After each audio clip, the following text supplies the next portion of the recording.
This is Mark Mullinax. Welcome back to Power for the Peaceful, a podcast treating each of the 81 verses of Lao Tzu's Tao Te Ching. This episode treats verse 50, which I call Bait and Switch. When you listen to the ground and you put your roots down, you can hear what she says if you're listening. When you listen to the ground and you put your roots down, you can hear what she says if you're listening. The sweet sound of the river as she moves over the stones. The same song that the blood in your body sings as it weaves around your bones. When you're listening, are you listening? When we cultivate our nature, we return to what is real and forget bodily form. Once we forget form, ourselves become empty. Once our self is empty, nothing can harm us. Once there is no self, how could there be death? Ching. Today's reader is Kenny Mead, who describes himself this way. My name is Kenneth Mead. I'm a writer. I write mostly science fiction, and I'm also a long-term fan and connoisseur of the translations of the Tao Te Ching. More information on Kenny is in the show notes. So, have you ever had a bad habit, one you just cannot seem to quit or kick? A habit so deeply entrenched that you or someone might call it an addiction? Even if you have not experienced this, well, you may have known others with such habits. Or you can imagine how a habit, once begun, grows and puts down these entangling roots that consume more and more of one's income, time, consciousness. And this is important in this verse. One day, it will betray you. But before it does, it kind of takes over one's life with its desires. Desires that seem to grow from a little nothing to a big, unmovable mountain. And as it grows, taking up more mind space, consciousness, energy, you realize that you've got a secret to keep. Because to let others know of one's habit or addiction could be too embarrassing. You could lose your reputation or job. All the while, secretly, you find ways to feed it. I've been there. It is no fun to live through. Your free will is gone. You may find yourself drawn to certain places, to certain activities. But to be found out would be too great to bear. For while on the outside you project strength and confidence, on the inside you're a mess, ensnared by an increasingly heavier secret to bear. That secret operates like a compass or magnet that lures one to no good places or situations. What's happened is that you or I have become vulnerable to a dangerous soul habit that keeps eating away at one's freedom, awareness, reserves. You feed it your resources, but it is a black hole sucking you dry. You hear only its siren call, though, and feel only its allure or lure. It's like you've got this target on your back, and you find yourself in some glaring spotlight of vulnerability with a threatening secret you cannot keep forever. You may have had high callings earlier in life, but now you have only one calling, to nurse this habit. Somehow you become your own worst enemy, a secret keeper of a clandestine threat to the very foundations of your life. You've worn two faces for so long that you forget your original face. So is there hope? Yes. And this verse gives us the good news about what's in store for us. Kenny, please read our verse. Verse 50, no target. With birth, we appear, and with death, we disappear. About 1 person in 3 befriends life. About 1 person in 3 is obsessed with death. About 1 in 3 has good intentions to pursue life, but his fixation on death colonizes him. Afraid of death, how does one live? One hears about the sage who excels at flourishing. While abroad, wild animals do not attack him, nor do soldiers' weapons cause him alarm. The rhino can find no target for its horn. Tigers cannot aim to target their claws. Soldiers find no vulnerable target for their weapons to pierce. Why? Because the body preserves no target for death. First, some Chinese meanings are unclear here. The 3 and 10 in my verse has been translated by others with good reasons as 1/3 or as 13. Now, early Chinese alchemy was drawn to the number 13 as significant because there are 9 orifices of the body, plus your 4 limbs, which equals 13. And sometimes in Chinese, the number 1 plus the number 3 reminds people of the number 4, 3 plus 1. 4 in Chinese sounds like another character that means death or bad luck, like 13 in the United States. Which of these explanations guide the translation of the first part of this verse? There's no way to tell, but perhaps we may keep each explanation in mind as we go forward. Second, this verse reminds us of what happens when we forget our original instructions and harmony.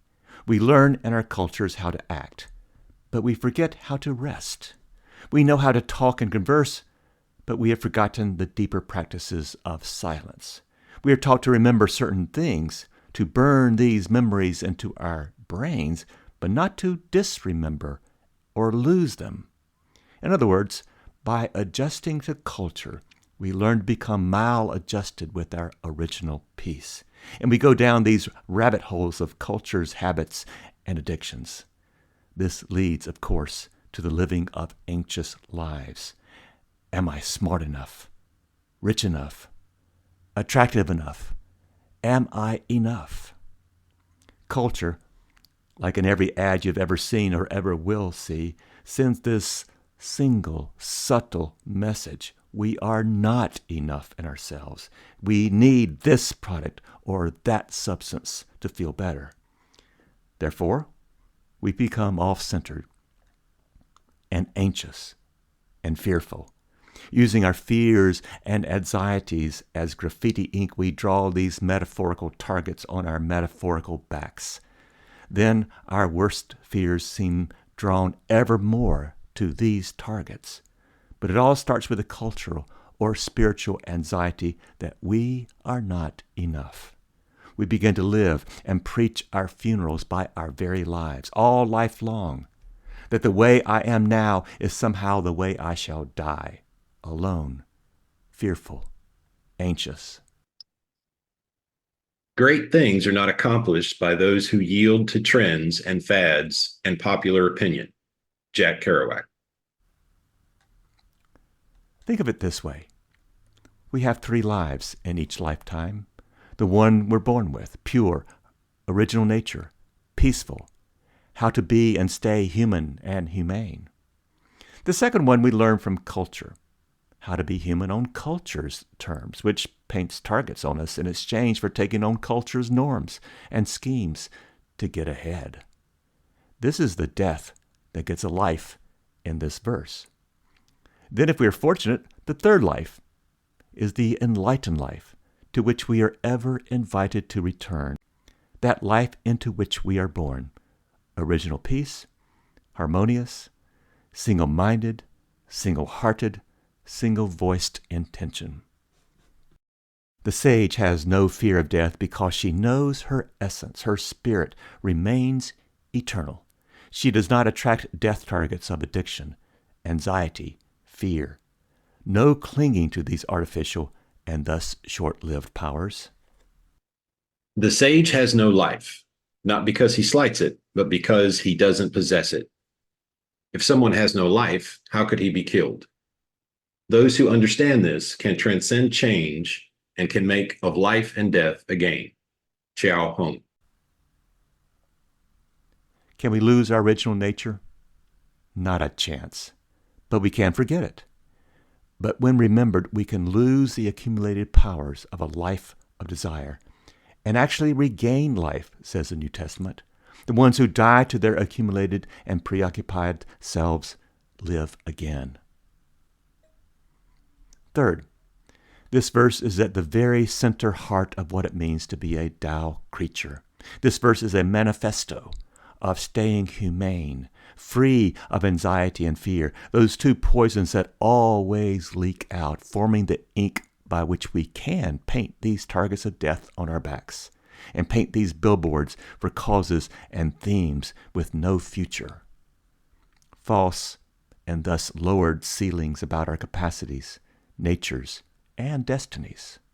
Narrowed nightmares in which we feel stuck in some hallway with no exit. Here's a test. 1 or 10 years from now, are our priorities today likely to be the same? If not, what is our abiding eternal priority?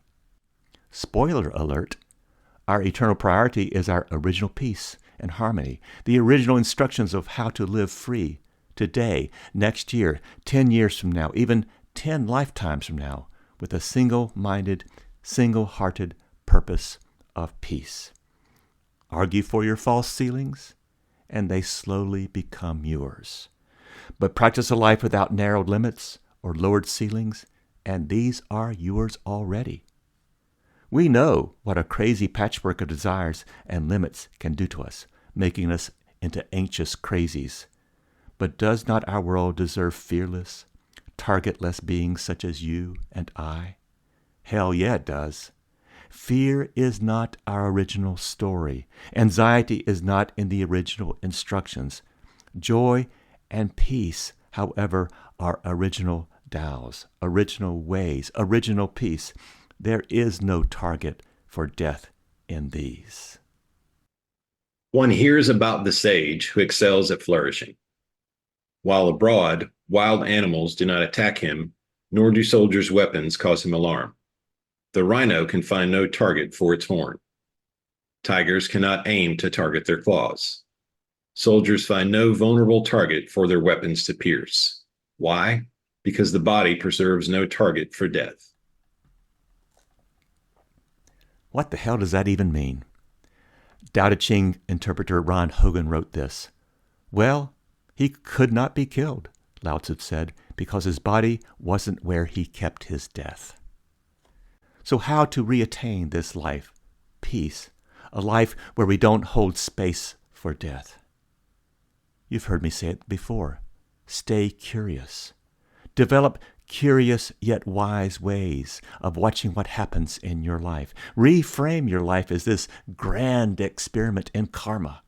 Subtract, as verse 48 teaches. Subtract all that accumulated, complicated relationships that we make with unnecessary stuff and habits. See what gets freed up. If you have an addiction, admit it. Admit how it has limited, even killed your joy. Develop no life-clogging preferences, as verse 5 teaches. And that verse 5 episodes goes very deep into how cultivated preferences are the gateway drugs of tending towards 1, separation from others and from creation. 2, blindness to anything outside one's immediate focus or scope. 3, discrimination and persecution. 4, aversion for what we have made preferences against, often masked as anger. Greed, number 5, unmanaged desires, attachments, clinging. And 6, I, my, me, mine thinking, also known as ownership, which, as we saw in verse 10, operates in us like a tax. These are all death threats to clear existence, caused by the forgetting of the life of who we really are. And threats are the ink of our targets. We get baited by the lesser, and we willingly switch to the lesser. Bait and switch. What is bait and switch? But generally illegal action of advertising goods which seem like a bargain, but with the intention of substituting artificial, and in the end are morally and spiritually speaking, just inferior and more expensive goods. What, my fellow travelers on the way, what are we made of? What are we made for? This verse 50 is good news about the lightness of no preferences, no habits, and thus not being a target. Ultimately, this verse teaches, reminds us that our original natures are trustworthy and enduring enough to accompany us in life. They are ever near, ever within. When we cultivate our original nature, we drop what is unreal and return to what is real. Remembering who we are, we return to our original, emptied self, where nothing can harm or control us. Remember what we practice, we become? So just practice what we already are. But to argue for your failures and temporary desires mean they become realities for us. The Journey by Mary Oliver. One day you finally knew what you had to do and began. Though the voices around you kept shouting their bad advice, though the whole house began to tremble, and you felt the old tug at your ankles, "Mend my life," each voice cried, but you didn't stop. You knew what you had to do, though the wind pried with its stiff fingers at the very foundations, though their melancholy was terrible. It was already late enough, and a wild night, and the road full of fallen branches and stones. But little by little, as you left their voices behind, the stars began to burn through the sheets of clouds, and there was a new voice, which you slowly recognized as your own. That kept you company as you strode deeper and deeper into the world, determined to do the only thing you could do, determined to save the only life you could save. When you're listening, are you listening? When you're listening, are you listening?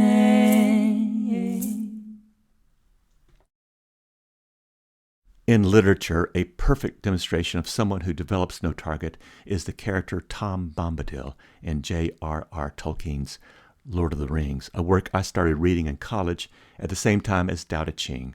Both have accompanied me in my adult life, and I am alive to their overlaps. In the show notes, I offer a link to a more detailed PowerPoint video of my presentation of the following discussion. Tom Bombadil, whom many love and many more don't care for, is a guileless creature in Tolkien's Lord of the Rings. The One Ring had this verse to describe it: one ring to rule them all, one ring to find them, one ring to bring them all, and in the darkness bind them. Tolkien was perhaps inspired by the Ring of Gyges, a story by Plato in Book 2 of his Republic. In that parable was this hypothetical ring, a magic ring that granted its owner the power to become invisible at will. Plato used this story to consider whether a rational, intelligent person who has no need to fear negative consequences for committing an injustice, while invisible, would nevertheless act justly. Put simply, would you, if you could get away with murder, actually murder? In Tolkien's story, there was this one ring that enabled its wearer to become invisible, and thus enhanced the natural powers of its bearer. It was entirely evil, though. The more one used it, the more possessive one became of it. Its addictive powers grew. A person who bore the ring could more easily dominate and command others. One constantly thought about this ring, and over the years it became this target of death for its owner. So great was the ring's power of lust that anyone who used it became mastered by it. It was beyond the strength of any will to injure it, cast it away, or neglect it. J.R.R. Tolkien. The ring slowly but inevitably corrupted its wearer, regardless of any intentions to the contrary. Part of its essential deceit was filling minds with imaginations of supreme power. For this reason, the wise ones in Lord of the Rings, while they may have secretly wanted to bear it themselves, wisely refused to wield it in their own defense, but instead determined that it must be destroyed. However, one being, Tom Bombadil, was totally impervious to the ring's effects. No secret desires to own or wear this ring. In short, he had developed no place, no target within which the ring could hit or land on. He was the only one in the entire works of Tolkien that had developed no place for the ring to affect him. What made Tom impervious to the ring? There was nothing in Tom for the ring and its addictive power to grab onto. He is contentment personified. He wanted for nothing. With what could the ring possibly tempt him with? There's nothing in the ring to hook or to tempt Tom's nature that would lead him to become a target of the ring's power. What makes Tom unique are also the attributes of a Taoist sage described in this verse number 50. Again, if you want more, see the YouTube in the show notes for my more detailed teaching. We too are Tom Bombadils. This is the grand learning of my entire translation of and podcast of Tao Te Ching. We are originally targetless, desireless. We were born without any predilection or preferences for anything unnatural. Whoever got us here, God or Tao or your name for the mystery, does not make crap. We are not born only to limp morally or physically and then be doomed for or be blamed for using a crutch. We are more than enslaved slabs of meat with tempers, forever fated to be baited by reactive thoughts, revenge schemes. Our destiny is not to be ever triggered by outside forces we have internalized. We are more different. And this, my dear friends, is liberation. This is enlightenment. Unnatural, whatever that is not our destiny. We are not made for hopeless enslavements to sin, to alcohol, narcotics, power, or any other addiction we can name. The good news is that when we stumble and target ourselves, if you just consider it for a moment, then, while we may have a target on our backs, we now have a goal, that target, for our inner work to do. For as Joseph Campbell taught, the place where we stumble is the very place of our hidden treasure. We can be like Taoist sages and unpack why we stumble and paint these targets on our backs and then learn not to stumble there again. This is no overnight process, but a targetless life is possible, for that is what we're made of and made for. Heaven's course is to circulate without accumulation. A sage's course is to circulate without accumulation, and it is thus that all yields before him. Clear-eyed toward heaven, unblocked in its sagacity, coursing freely in every direction, the sage does what he does spontaneously, for what he experiences is never anything but stillness. He is still simply because nothing in the world is sufficient to disrupt his mind. Being at rest, the sage is empty, and once emptied, the actual comes to fill them. Worry and sorrow can find no place in those who are content and at ease, and the years of their lives are many. Zhong Zhu. So, does everyone have a price? Can every last one of us be forever bought and seduced by the shadows we enable in our souls?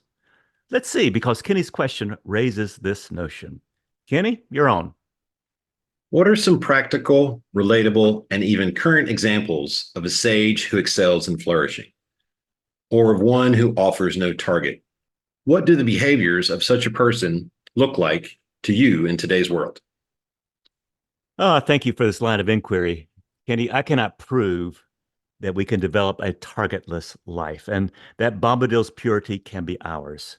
But your question takes me down some roads of thought I often travel. Like, are human beings really capable of such flourishing that we always act out a true Wu way with this radical honesty and integrity and an unquestionable altruism?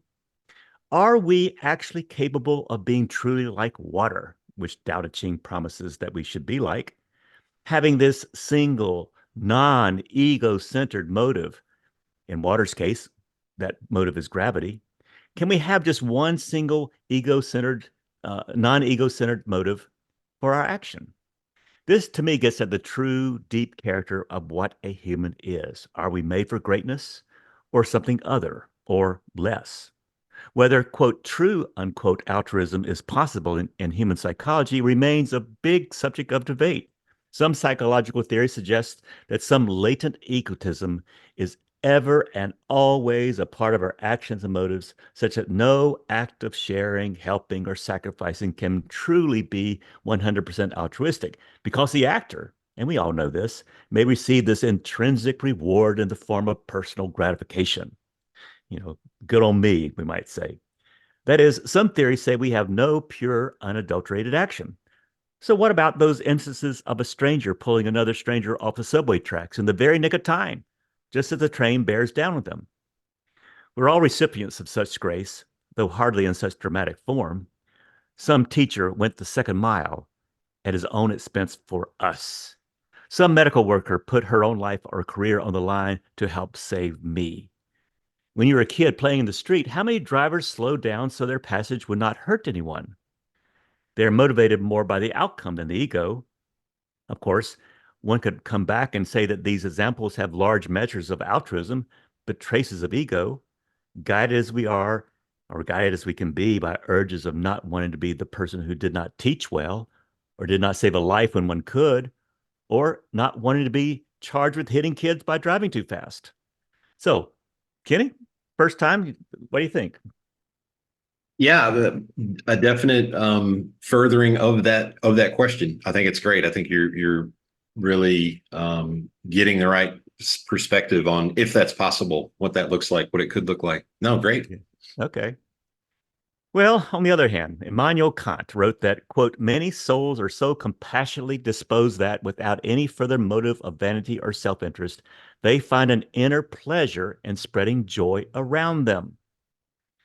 Other research today suggests that the older we get, the more that inner pleasure of spreading joy comes to dominate more. It becomes more of a feature in older adults. Is that inner pleasure described by Kant filtered through a personal or ego-based pleasure? Or is a Taoist sage somehow different? I mean, would you not donate a kidney to someone in need without counting the cost? Give money or food to someone in need without counting the cost? I feel that the more we can act altruistically, even if there's ego involved, the less our ego will get stroked. Purity of mind is to will one thing. That's a process, not an overnight achievement. I think we can learn to re inhabit and relearn our natural, targetless self. Now, I have no proof, Kenny, but as we age, I think many of us learn to lose those habits of self that would paint targets on our backs. Maybe because we get closer to death every day. And therefore, maybe the less we get triggered. Maybe we draw fewer lines in the sand, that say that we have something personal at stake. Maybe we just realize that when we draw, maybe maybe it's because when we draw lines in the sand, we realize that's just so artificial and gets so boring. What are your thoughts, Kenny? Yeah, it makes me think when we talk about the ego and that we're pointing about the separation, and that the moment that you're helping others, you're kind of connecting to that oneness. Yeah. So there no longer is the concern about being too ego driven because everything is part of you. Yeah. Kind of Right. blurs the line there. Right. And not to get mystical, but when we are helping someone, since we're all connected, we're helping ourselves. Right. And we're not doing that for ego. It's just the way things get better. When more people do better, then more people do better. Well, you asked for some examples. I can think of the usual suspects, Mother Teresa or Jimmy Carter after he left the White House. They had nothing to prove, but in my mind, they grew closer to egoless and triggerless actions. Just like ego centered actions, these altruistic habits of mind, these targetless patterns of the heart, grow stronger the more they get practiced.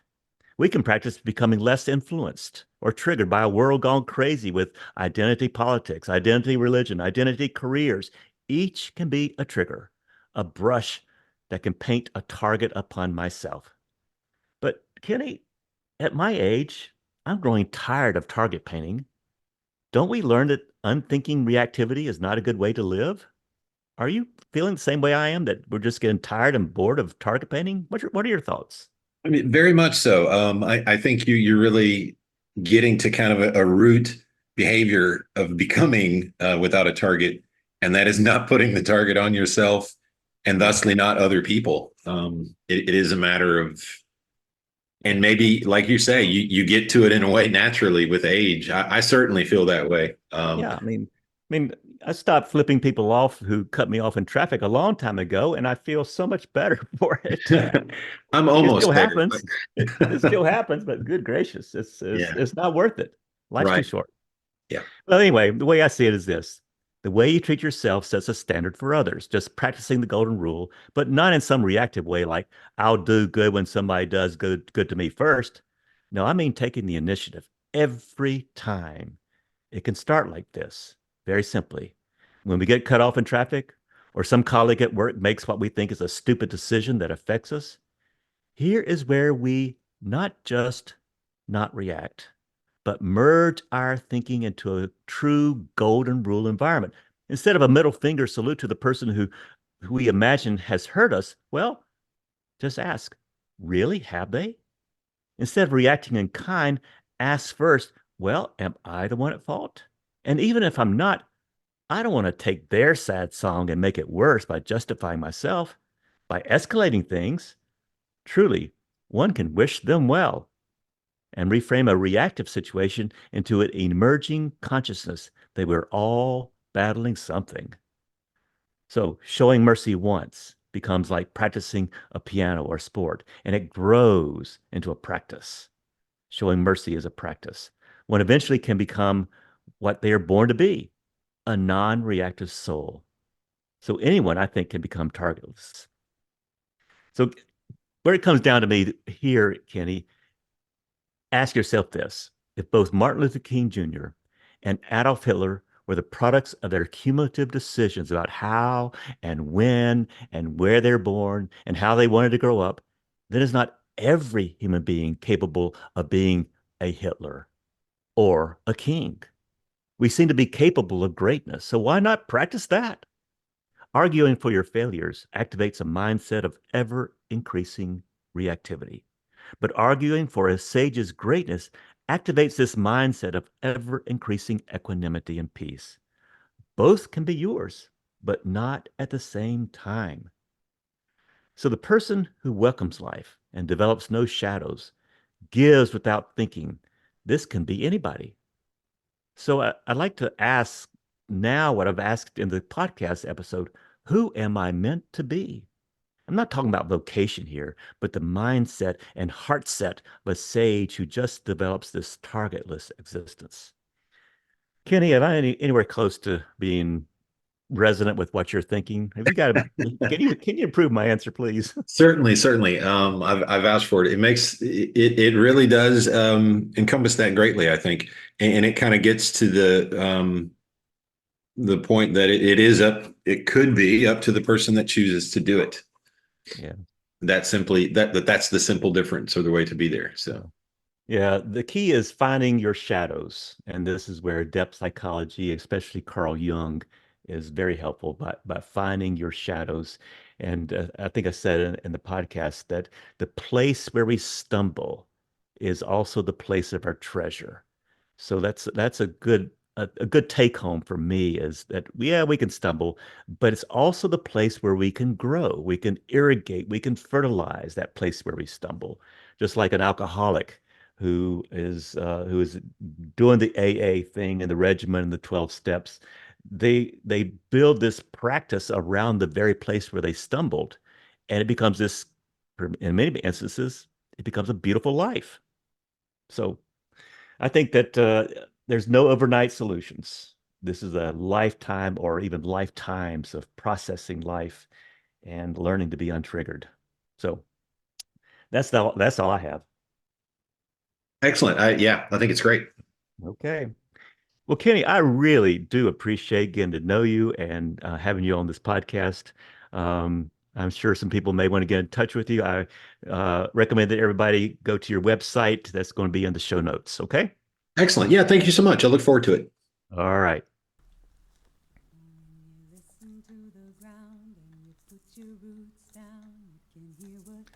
This podcast is an original labor of love, designed, written, and co-produced by many, whose central idea is that Tao Te Ching is good news for today.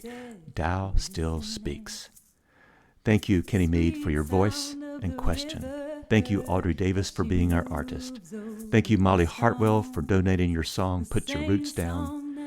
Fortress Press still holds the copyright for quotations from my Tao Te Ching translation. May your days begin in peace and become wombs for radical hope. Are you listening?